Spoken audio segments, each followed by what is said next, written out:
सोचिए, आपकी पर्सनल जानकारी, आपके पासवर्ड्स, क्रेडिट कार्ड नंबर्स, ये सब कहाँ हैं? आज हम उन डिजिटल चोरियों की कहानी को समझने वाले हैं जिन्होंने करोड़ों लोगों की जिंदगी को हमेशा के लिए बदल कर रख दिया। 3 अरब। स्क्रीन पर जो ये नंबर दिख रहा है ना, ये सिर्फ कोई आंकड़ा नहीं है। असल में ये एक चेतावनी है। जी हाँ, ये वो नंबर है, याहू के उन अकाउंट्स का जो हैक हुए थे।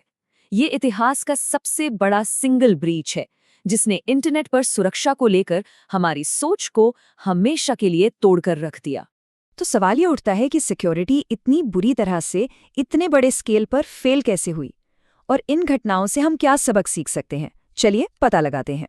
तो चलिए चलते हैं 5 सबसे बड़ी डिजिटल चोरियों की टाइमलाइन पर और देखते हैं कि वक्त के साथ हैकर्स और भी ज्यादा शातिर कैसे होते गए। हमारी पहली कहानी शुरू होती है साल 2011 से, एक ऐसे ब्रीच से जिसने टेक्नोलॉजी की दुनिया को सचमुच हिला के रख दिया था। इस ब्रीच में करीब 7.7 करोड़ गेमर्स का डेटा लीक हुआ। लेकिन सबसे हैरान करने वाली बात पता है क्या थी? प्लेस्टेशन नेटवर्क पूरे 23 दिनों तक बंद रहा। जरा सोचकर देखिए, करोड़ों लोग अपने पसंदीदा गेम्स नहीं खेल पा रहे थे। सोनी को $171 मिलियन का नुकसान हुआ। और ये दुनिया के लिए एक बहुत बड़ा सबक था कि एक छोटी सी तकनीकी चूक पूरी ग्लोबल सर्विस को ठप कर सकती है। तो सोनी की गलती तो खैर अंदरूनी थी, लेकिन 2013 में टारगेट के साथ जो हुआ, उसने ये दिखाया कि खतरा हमेशा मेन दरवाजे से नहीं आता, बल्कि आपके पार्टनर के दरवाजे से भी आ सकता है। यहाँ हैकर्स मेन गेट से नहीं आए, नहीं, उन्होंने टारगेट के लिए जो एयर कंडीशनिंग कंपनी काम करती थी, उसके सिस्टम को हैक किया और वहां से टारगेट के नेटवर्क में घुसपैठ कर ली। ये कुछ वैसा ही है जैसे चोर आपके घर में घुसने के लिए आपके पड़ोसी के घर से सुरंग खोद दे। सबक साफ था, आपकी सुरक्षा की चेन उतनी ही मजबूत है जितनी उसकी सबसे कमजोर कड़ी। अब बात करते हैं इक्विफैक्स की।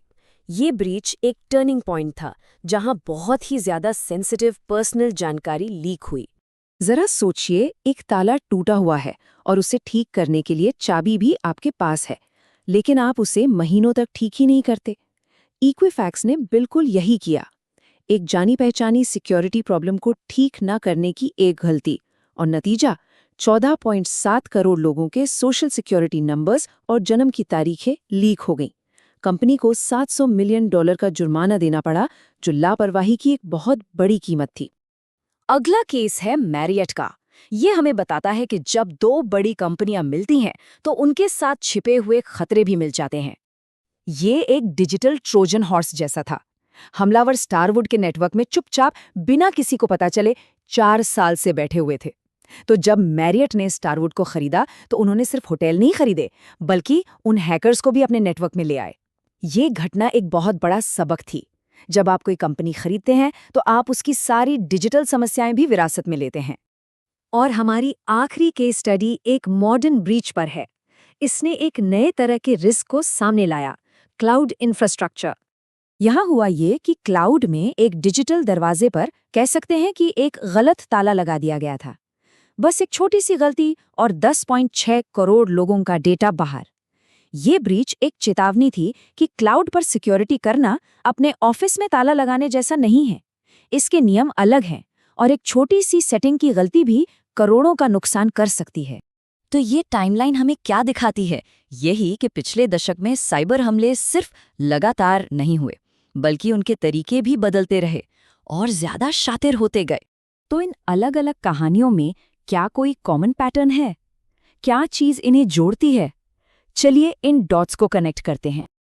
देखिए, किसी भी ब्रीच की एनाटॉमी यानी उसका ढांचा लगभग हमेशा एक जैसा ही होता है। पहला स्टेप, इनिशियल एक्सेस, मतलब सिस्टम में घुसने के लिए कोई एक खुली खिड़की ढूंढना। फिर आता है लैटरल मूवमेंट, यानी अंदर घुसकर एक कमरे से दूसरे कमरे में घूमना।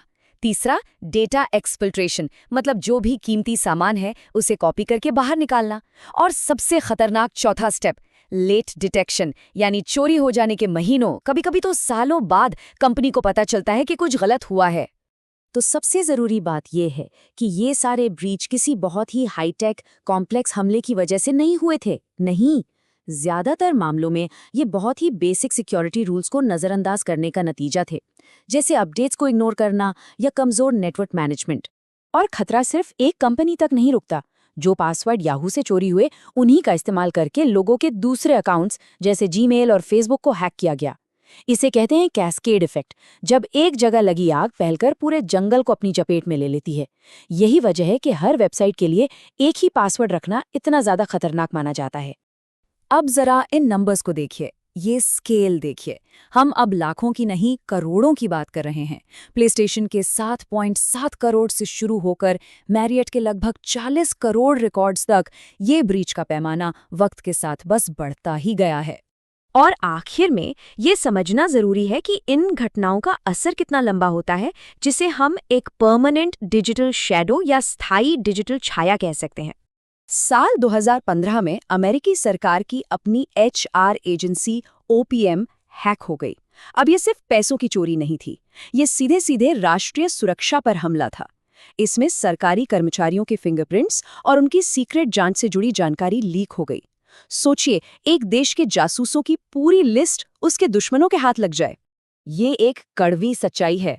एक बार जब कोई डेटा लीक हो जाता है तो वो इंटरनेट से कभी गायब नहीं होता। वो हमेशा के लिए वहां रहता है और उसका कभी भी गलत इस्तेमाल हो सकता है। तो आखिर में सवाल यही बचता है, इस डिजिटल दुनिया में एक छोटी सी गलती की असली कीमत क्या है? और ये कीमत सिर्फ डॉलर और जुर्माने में नहीं आंकी जा सकती। इसकी असली कीमत हमारे उस डिजिटल परछाई में है जो हमेशा हमारा पीछा करती है। ये एक ऐसा सवाल है जिसके बारे में हर कंपनी और हर इंटरनेट यूजर को सोचना ही चाहिए।